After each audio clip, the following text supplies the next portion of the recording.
মনের শান্তি পেতে চাইলে এই ৩টি কৌশল অবলম্বন করুন। আপনি কি সারাক্ষণ ক্লান্ত আর মানসিক চাপে জর্জরিত? আপনার মন কি সব সময় অস্থির থাকে, যার ফলে শান্তি খুঁজে পাওয়া প্রায় অসম্ভব মনে হয়? মনে হয় যেন হাজারো চিন্তা মাথায় ঘুরপাক খাচ্ছে, আর আপনি কিছুতেই সেগুলোকে থামাতে পারছেন না? যদি এই কথাগুলো আপনার খুব পরিচিত মনে হয়, তবে আজকের আলোচনা আপনার জন্যই। আধুনিক জীবনের ব্যস্ততা, প্রতিযোগিতা আর চাপের কারণে আমাদের মনের শান্তি হারিয়ে যাওয়াটা খুব স্বাভাবিক। আমরা অনেকেই এই মানসিক অস্থিরতা থেকে মুক্তি পেতে নানা উপায় খুঁজি। কেউ হয়তো কঠিন কোনো আধ্যাত্মিক আলোচনার মধ্যে সমাধান খোঁজেন, আবার কেউ হয়তো হাল ছেড়ে দেন। কিন্তু কি হবে যদি আমি বলি, মনের শান্তি ফিরিয়ে আনার জন্য আপনাকে কোনো জটিল পথে যেতে হবে না? যদি বলি, আপনার জীবনযাত্রায় ৩টি সহজ এবং বৈজ্ঞানিকভাবে সমর্থিত পরিবর্তন এনেই আপনি আপনার অস্থির মনকে শান্ত করতে পারেন এবং জীবনে গভীর প্রশান্তি ফিরিয়ে আনতে পারেন? আজ আমরা ঠিক সেই ৩টি কৌশল নিয়ে বিস্তারিত আলোচনা করব। এগুলো কোনো জাদু নয়, বরং মনোবিজ্ঞান এবং নিউরোসায়েন্সের গবেষণার উপর ভিত্তি করে তৈরি, যা আপনার মস্তিষ্ক এবং স্নায়ুতন্ত্রকে শান্ত করতে সরাসরি সাহায্য করতে পারে। তাই শেষ পর্যন্ত আমাদের সঙ্গে থাকুন, কারণ এই কৌশলগুলো আপনার জীবনে ইতিবাচক পরিবর্তন আনার দারুণ সম্ভাবনা রাখে। প্রথম কৌশল: ঘুমের শক্তিকে নতুন করে আবিষ্কার করুন। আমাদের তালিকার প্রথম এবং সবচেয়ে গুরুত্বপূর্ণ কৌশলটি হল ঘুম। হয়তো শুনে খুব সাধারণ মনে হচ্ছে, তাই না? আমরা প্রায়ই ভাবি, একটু কম ঘুমালে আর এমন কি হবে। কিন্তু বাস্তবতা হল, মানসিক শান্তির সঙ্গে ঘুমের সম্পর্ক অনেক গভীর। ঘুম শুধু শরীরকে বিশ্রাম দেয় না, এটি আপনার মস্তিষ্ককে মেরামত, রিচার্জ এবং পরিষ্কার করার জন্য সবচেয়ে জরুরি একটি প্রক্রিয়া। চলুন এর পেছনের বিজ্ঞানটা একটু সহজভাবে বুঝি। যখন আমরা পর্যাপ্ত ও গভীর ঘুম থেকে বঞ্চিত হই, তখন আমাদের শরীরে কর্টিসল নামক স্ট্রেস হরমোনের স্বাভাবিক ছন্দ ব্যাহত হতে পারে। এই হরমোনের ভারসাম্যহীনতা আমাদের ফাইট অর ফ্লাইট মোডে রাখতে পারে, যার ফলে আমরা সারাদিন খিটখিটে, উদ্বিগ্ন এবং মানসিক চাপে ভুগতে পারি। গবেষণায় দেখা গেছে, যারা দীর্ঘ সময় ধরে ঘুমের সমস্যায় ভোগেন, তাদের মধ্যে উদ্বেগ এবং বিষণ্ণতায় আক্রান্ত হওয়ার ঝুঁকি বেশি থাকে। পর্যাপ্ত ঘুমের অভাবে আমাদের মস্তিষ্কের প্রিফ্রন্টাল কর্টেক্স, যা আবেগ নিয়ন্ত্রণ এবং সিদ্ধান্ত নেওয়ার সঙ্গে জড়িত, তার কার্যকারিতা কমে যেতে পারে। ফলে আমরা ছোটখাটো বিষয়েই অতিরিক্ত প্রতিক্রিয়া দেখাই এবং আবেগ নিয়ন্ত্রণে হিমশিম খাই। তাহলে সমাধান কি? সমাধান শুধু ৮ ঘন্টা ঘুমানো নয়, বরং ঘুমের গুণগত মান উন্নত করা। এর জন্য আপনাকে একটি ভালো ঘুমের রুটিন তৈরি করতে হবে। প্রথমত, একটি নির্দিষ্ট সময় ঘুমাতে যাওয়া এবং ঘুম থেকে ওঠার অভ্যাস করুন, এমনকি ছুটির দিনেও। এটি আপনার শরীরের অভ্যন্তরীণ বায়োলজিক্যাল ক্লক বা সার্কাডিয়ান রিদমকে নিয়ন্ত্রণ করতে সাহায্য করে। যখন আপনার শরীর একটি নির্দিষ্ট নিয়মে অভ্যস্ত হয়ে যায়, তখন স্বাভাবিকভাবেই সঠিক সময় ঘুম আসে এবং ঘুমের গভীরতাও বাড়ে। দ্বিতীয়ত, ঘুমাতে যাওয়ার অন্তত ১ ঘন্টা আগে একটি ওয়াইন্ড ডাউন রুটিন তৈরি করুন।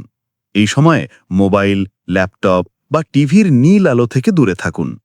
এই নীল আলো আপনার মস্তিষ্কের মেলাটোনিন নামক ঘুম হরমোন তৈরিতে বাধা দিতে পারে।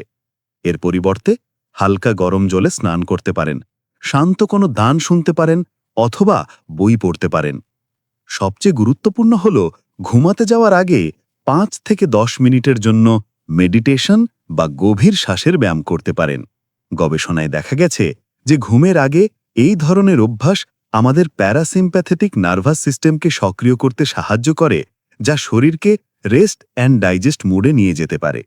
এটি হৃদস্পন্দন ও রক্তচাপ নিয়ন্ত্রণে এনে শরীরকে গভীর বিশ্রামের জন্য প্রস্তুত করতে পারে। এর ফলে শুধু যে ঘুম তাড়াতাড়ি আসতে পারে তা নয়, ঘুমের মানও বহুগুণে উন্নত হওয়ার সম্ভাবনা থাকে। মনে রাখবেন, ঘুম কোনো বিলাসিতা নয়, এটি আপনার মানসিক স্বাস্থ্যের ভিত্তি। একটি শান্ত ও স্থির দিনের শুরু হয় একটি প্রশান্ত রাত থেকে। তাই আজ থেকেই আপনার ঘুমকে প্রাধান্য দিন এবং এর দারুণ পরিবর্তন অনুভব করুন। দ্বিতীয় কৌশল, বর্তমান মুহূর্তে বাঁচুন, মাইন্ডফুলনেস। আমাদের দ্বিতীয় কৌশলটি হল মাইন্ডফুলনেস বা বর্তমান মুহূর্তে মনোযোগ দেওয়ার অভ্যাস। আপনি কি কখনো খেয়াল করেছেন আমাদের মন বেশিরভাগ সময় কোথায় থাকে? হয় অতীতের কোনো ভুলের জন্য আফসোস করে, অথবা ভবিষ্যতের কোনো অনিশ্চয়তা নিয়ে দুশ্চিন্তা করে। আমাদের মন খুব কম সময়ে এখন এবং এখানে থাকে, আর এই অতীতে বা ভবিষ্যতে ঘুরে বেড়ানোই মানসিক অস্থিরতা এবং উদ্বেগের অন্যতম প্রধান কারণ। মাইন্ডফুলনেস হল ঠিক এর উল্টো। ইচ্ছাকৃতভাবে কোনো প্রকার ভালোমন্দ বিচার না করে বর্তমান মুহূর্তের প্রতি মনোযোগ দেওয়া। এটি হাজার বছরের পুরনো একটি অভ্যাস, কিন্তু আধুনিক মনোবিজ্ঞান এখন এর কার্যকারিতা নিয়ে বিস্তর গবেষণা করছে। এর পেছনের বিজ্ঞানটিও বেশ আকর্ষণীয়। গবেষণায় দেখা গেছে নিয়মিত মাইন্ডফুলনেস আমাদের মস্তিষ্কের গঠনেও প্রভাব ফেলতে পারে। এটি মস্তিষ্কের অ্যামিগডালা, যা আমাদের ভয় এবং আবেগের কেন্দ্র, তার কার্যকলাপ নিয়ন্ত্রণে সাহায্য করে। যখন অ্যামিগডালার কার্যকলাপ নিয়ন্ত্রণে থাকে, তখন আমাদের চাপের প্রতি অতিরিক্ত প্রতিক্রিয়া দেখানোর প্রবণতাও কমে আসতে পারে। এর পাশাপাশি এটি প্রিফ্রন্টাল কর্টেক্সের সংযোগকে শক্তিশালী করতে পারে, যা আমাদের মনোযোগ, সচেতনতা এবং আবেগ নিয়ন্ত্রণে সাহায্য করে।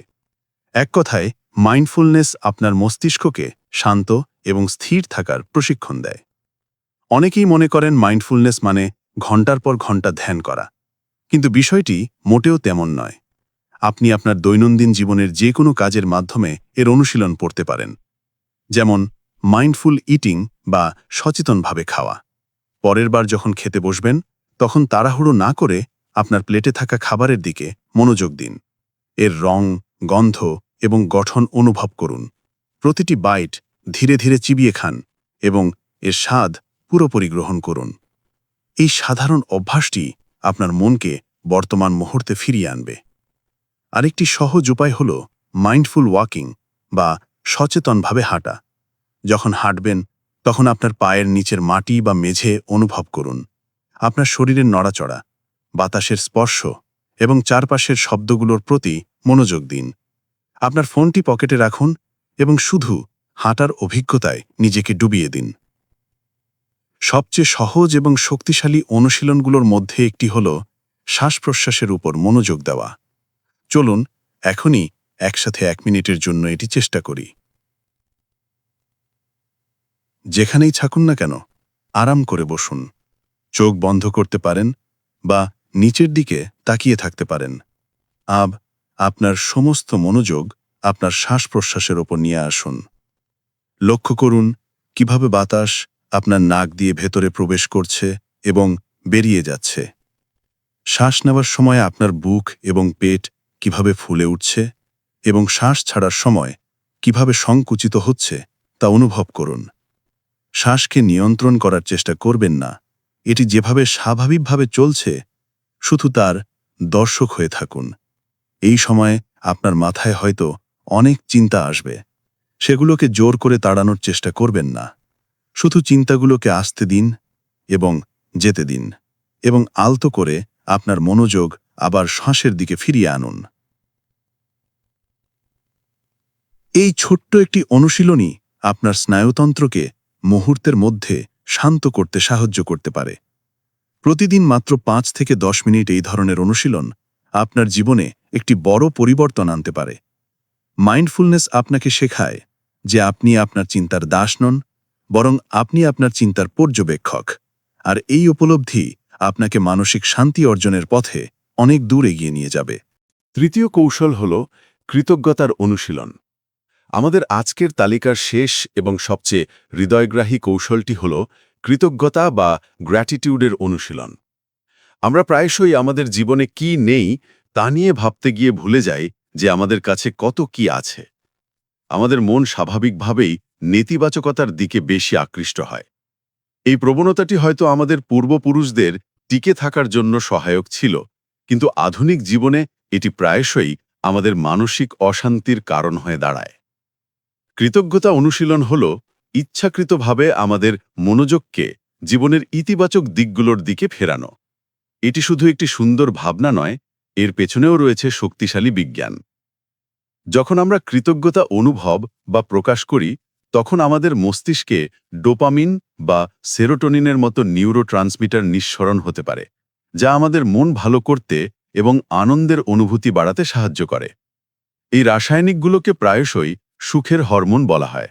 নিয়মিত কৃতজ্ঞতা অনুশীলন করলে মস্তিষ্কের এই রিওয়ার্ড সিস্টেম আরও সক্রিয় হতে পারে, যা আমাদের আরও বেশি ইতিবাচক হতে উৎসাহিত করে। শুধু তাই নয়, কৃতজ্ঞতা স্ট্রেস হরমোন কর্টিসলের মাত্রা কমাতেও সাহায্য করতে পারে।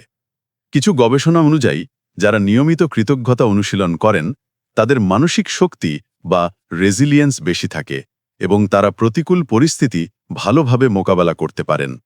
এটি মস্তিষ্কের প্রিফ্রন্টাল কর্টেক্সের আকৃতি বাড়াতে পারে, যা হিংসা, ঘৃণা বা অনুতাপের মতো নেতিবাচক আবেগ কমাতে সাহায্য করে। তাহলে কিভাবে আমরা এই শক্তিশালী কৌশলের অনুশীলন করতে পারি? এর সবচেয়ে সহজ এবং কার্যকরী উপায় হল একটি গ্র্যাটিটিউড জার্নাল বা কৃতজ্ঞতার ডায়েরি রাখা। প্রতিদিন রাতে ঘুমাতে যাওয়ার আগে একটি ডায়েরিতে এমন 3টি জিনিসের কথা লিখুন যার জন্য আপনি আজকের দিনে কৃতজ্ঞ। এই জিনিসগুলো খুব বড় কিছু হতে হবে না। হয়তো কোনো বন্ধুর ফোন কল, একটি সুস্বাদু খাবার, সুন্দর একটি সূর্যাস্ত, অথবা সুস্থভাবে দিনটা কাটাতে পারার জন্য কৃতজ্ঞতা, যে কোনো কিছুই হতে পারে। এই সাধারণ কাজটি করার সময় আপনার মস্তিষ্ক সারাদিনের নেতিবাচক ঘটনাগুলোকে উপেক্ষা করে ইতিবাচক মুহূর্তগুলো খুঁজতে শুরু করে। প্রথম দিকে হয়তো একটু কঠিন মনে হতে পারে, কিন্তু নিয়মিত অনুশীলনের মাধ্যমে আপনার মস্তিষ্ক ইতিবাচক জিনিস খুঁজে বের করতে অভ্যস্ত হয়ে উঠবে। এই প্রক্রিয়াটি নিউরোপ্লাস্টিসিটির মাধ্যমে আমাদের মস্তিষ্কের নতুন সংযোগ তৈরিতে সাহায্য করে, যার ফলে মস্তিষ্ক ধীরে ধীরে ইতিবাচকতার দিকে ঝুঁকে পড়ে। জার্নালিং ছাড়াও আপনি মানসিকভাবেও কৃতজ্ঞতা প্রকাশ করতে পারেন। সকালে ঘুম থেকে উঠে 3টি জিনিসের কথা ভাবুন যার জন্য আপনি কৃতজ্ঞ। অথবা দিনের যে কোনো সময় যখনই মন খারাপ লাগবে, সচেতনভাবে এমন একটি জিনিসের কথা ভাবুন যা আপনার জীবনে আছে এবং তার জন্য কৃতজ্ঞতা অনুভব করুন। আপনি আপনার প্রিয়জনকে সরাসরি ধন্যবাদ জানিয়েও কৃতজ্ঞতা প্রকাশ করতে পারেন। কৃতজ্ঞতা একটি ছোট্ট অভ্যাস, কিন্তু এর প্রভাব সুদূর প্রসারী। এটি আমাদের দৃষ্টিভঙ্গি পরিবর্তন করে, আমাদের সম্পর্কগুলোকে আরও গভীর করে এবং সবচেয়ে বড় কথা, এটি আমাদের মনে এক অনাবিল শান্তি এনে দেয়। যখন আমরা জীবনে যা আছে তার জন্য কৃতজ্ঞ থাকি, তখন যা নেই তা নিয়ে আক্ষেপ করার প্রবণতা কমে যায়, আর তখনই প্রকৃত মানসিক শান্তি খুঁজে পাওয়া সম্ভব। উপসংহার এবং কল টু অ্যাকশন। তাহলে আমরা আজ মনের শান্তি পাওয়ার জন্য 3টি অত্যন্ত শক্তিশালী এবং বিজ্ঞানসম্মত কৌশল সম্পর্কে জানলাম। 1. পর্যাপ্ত এবং উন্নত মানের ঘুমকে অগ্রাধিকার দেওয়া, যা আপনার মস্তিষ্ক এবং মনের জন্য অপরিহার্য। 2. মাইন্ডফুলনেস বা বর্তমান মুহূর্তে বাঁচার অনুশীলন করা, যা আপনার মনকে অতীত বা ভবিষ্যতের দুশ্চিন্তা থেকে মুক্ত করে। এবং 3. কৃতজ্ঞতা অনুশীলন করা, যা আপনার দৃষ্টিভঙ্গিকে ইতিবাচক করে এবং মনে সুখের অনুভূতি নিয়ে আসে। এই কৌশলগুলো কোনোটি রাতারাতি ফল দেবে না, এগুলো হলো অভ্যাসের বিষয়। আপনি যত বেশি অনুশীলন করবেন, আপনার মস্তিষ্ক তত বেশি শান্ত এবং স্থির হতে শিখবে। আপনাকে একসাথে 3টি কৌশলই শুরু করতে হবে না, যে কোনো একটি দিয়ে শুরু করুন যা আপনার কাছে সবচেয়ে সহজ মনে হয়। কয়েক সপ্তাহ অনুশীলন করার পর আপনি নিজেই এর ইতিবাচক পরিবর্তন অনুভব করতে পারবেন। মনে রাখবেন, মনের শান্তি বাইরে থেকে আসে না, এটি আমাদের ভেতর থেকেই তৈরি করতে হয়। আর এই কৌশলগুলো হলো সেই পথ যা আপনাকে আপনার ভেতরের শান্তির উৎসের সন্ধান দেবে। আপনারা মানসিক শান্তির জন্য কোন পদ্ধতি অবলম্বন করেন, অথবা এই 3টি কৌশলের মধ্যে কোনটি আপনি চেষ্টা করে দেখতে সবচেয়ে বেশি আগ্রহী? নিচে কমেন্ট সেকশনে আমাদের জানান, আমরা আপনার অভিজ্ঞতা সম্পর্কে জানতে আগ্রহী। যদি এই ভিডিওটি আপনার একটুও উপকারে এসে থাকে, তবে দয়া করে ভিডিওটিতে একটি লাইক দিন এবং আপনার সেই সব প্রিয়জনদের সাথে শেয়ার করুন যারা হয়তো আপনার মতোই মানসিক শান্তির খোঁজে আছেন। আর ভবিষ্যতে এই ধরনের জীবন পরিবর্তনকারী আরও ভিডিও পেতে আমাদের চ্যানেলটি সাবস্ক্রাইব করতে ভুলবেন না এবং বেল আইকনটি প্রেস করুন, যাতে নতুন কোনো ভিডিও এলে আপনি সাথে সাথেই জানতে পারেন। আপনারা সবাই ভালো থাকুন, শান্তিতে থাকুন। ধন্যবাদ।